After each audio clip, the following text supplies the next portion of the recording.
Assalamualaikum warahmatullahi wabarakatuh. Apa kabar anak-anakku semua? Semoga kita masih diberi kesehatan oleh Allah Subhanahu wa taala sehingga dapat mengikuti pembelajaran dengan baik dan lancar. Pada kesempatan kali ini kita akan belajar mengenai ayo berwudu. Sebelum kita mulai pembelajaran, mari kita berdoa terlebih dahulu. Semoga pembelajaran dapat bermanfaat. Bismillahirrahmanirrahim. Rabbi zidni ilma warzuqni fahma. Amin. Ya Rabbal Alamin. Tujuan pembelajaran yang akan kita capai pada pembelajaran kali ini diharapkan nanti anak-anak setelah mengikuti pelajaran dapat 1. Mengetahui makna wudhu. 2. Mengetahui syarat dalam wudhu. Yang ketiga, mengetahui rukun dan sunnah wudhu. Yang keempat, mengetahui batalnya wudhu. Sebentar ini kita akan belajar mengenai apa itu wudhu. Wudhu merupakan hal yang sudah sangat kita kenal, khususnya ketika kita mau sholat, kita mau membaca Al-Quran, kita harus wudhu terlebih dahulu. Karena wudhu merupakan salah satu syarat sah sholat. Kalau kita sholat tidak wudhu, atau wudhunya tidak sesuai atau tidak sah, maka sholatnya menjadi tidak sah. Sholatnya percuma, ya. Selain itu, wudhu bermanfaat bahwa menghilangkan hadas kecil. Jadi, ada hal-hal yang dapat dihilangkan dengan wudhu, yaitu hadas kecil. Contohnya, buang air kecil. Nah, kita harus wudhu untuk menghilangkan hadasnya.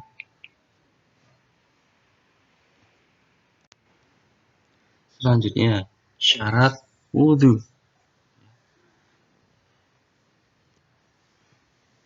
Syarat wudhu yang merupakan orangnya. Yang pertama itu beragama Islam. Yang kedua, harus balik, sudah balik, ini syarat wudhu. Yang ketiga, tidak berhadas besar.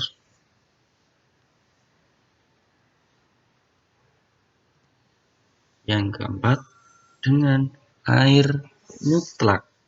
Air mutlak di sini artinya air yang suci dan mensucikan. Jadi, namanya air mutlak di sini itu airnya harus dapat suci dan mensucikan. Maksudnya, ketika untuk wudhu, air ini dapat mensucikan orang yang berwudhu dari hadas kecil. Contohnya air sumur, air keran, air terjun, air sungai, ya, itu air mutlak. Airnya suci dan mensucikan. Ada juga air yang suci tapi tidak mensucikan. Contohnya air sirup, ya, air degan, itu suci tapi tidak mensucikan. Berarti apa? Tidak boleh digunakan untuk wudhu. Ya, tanpa ada penghalang. Maksudnya tanpa ada penghalang antara air dengan kulit kita yang kita basuh. Misalnya ketika kita mau membasuh kaki, ya, tidak boleh kita pakai sepatu atau masih memakai sandal. Jalannya kita harus lepas supaya supaya air dapat langsung terkena kulit kita. Soal yang pertama, Wudhu berguna untuk menghilangkan hadas. Soal kedua, air mutlak berarti air yang titik-titik dan titik-titik.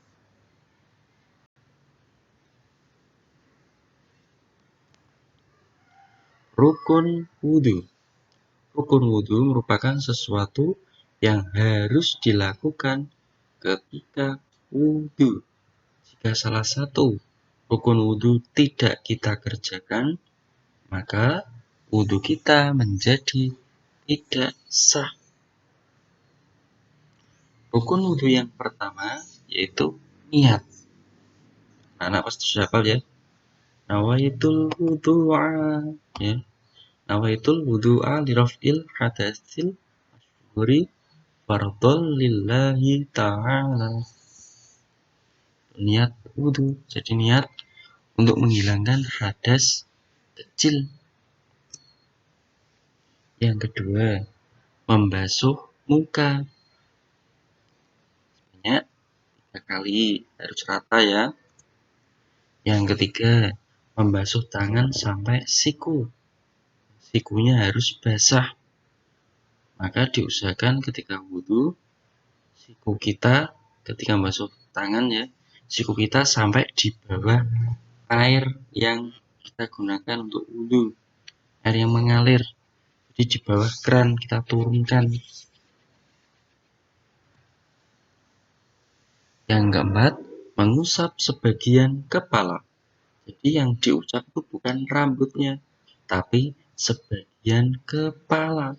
Di depan boleh, samping boleh, belakang juga boleh, atas juga boleh. Yang penting bagian dari kepala. Yang kelima, membasuh kaki sampai mata kaki. Jadi basuhnya tidak sampai lutut, perlu ya, tapi sampai mata kaki saja. Yang penting merata di antara sela-sela jari, digosok-gosok seperti membasuh tangan. Yang keenam, tertib. Arti dari tertib di sini, wudhu ini harus dikerjakan secara urut. Tidak boleh misalnya awal-awal langsung niat, setelah niat langsung membasuh siku, setelah basuh siku terus sampai kaki, setelah kaki basuh muka, ya tidak urut, berarti wudhunya tidak sah. Makanya salah satu rukun wudhu ini harus tertib. Sunnah wudhu. Namanya sunnah ini jika dikerjakan mendapat pahala, jika ditinggalkan atau tidak dikerjakan tidak apa-apa. 1. Membaca basmalah. Kita awal mau wudhu mesti baca Bismillahirrahmanirrahim. Itu sunnah. Tidak pun tidak apa-apa. Yang kedua, membasuh telapak tangan. Anak-anak mencuci telapak tangan. Nah, ini sunnah. Berkumur, memasukkan air ke dalam mulut. Nah, ini berkumur. Ini sunnah. Karena apa? Ketika kita sedang berpuasa siang hari, maka menjadi makruh. Lebih baik ditinggalkan karena khawatir nanti ada air yang masuk ke dalam mulut kita. Ya, menghirup air ke hidung. Ini juga sunnah wudhu. Mendahulukan bagian kanan. Jadi diusahakan ketika kita membasuh tangan, kanan terlebih dahulu. Membasuh kaki, kanan terlebih dahulu. Ini sunnah wudhu. Doa setelah wudhu. Jadi setelah kita sampai kaki, kita disunahkan untuk membaca doa setelah wudhu ya. Asyhadu an la ilaha illallah wa la syarikalah dan seterusnya. Batalnya wudhu. Jadi kita sudah wudhu dapat batal. Kalau batal wudhunya maka kita harus mengulang wudhu lagi. Yang pertama, BAB, buang air besar. Jadi ketika kita setelah wudhu kok buang air besar, mau sholat maka harus wudhu lagi. Yang kedua, buang air kecil, sama ya. Yang ketiga, buang angin. Buang angin maksudnya apa? Buang gas kentut. Nah, ini buang angin. Harus wudhu lagi juga. Yang terakhir, hilang ingatan. Hilang ingatan ini dapat juga dengan tidur, ya, kita tidur dengan terlentang atau ketika duduk dengan bersandar. Ini wudhunya juga batal, atau ketika orang pingsan itu juga batal.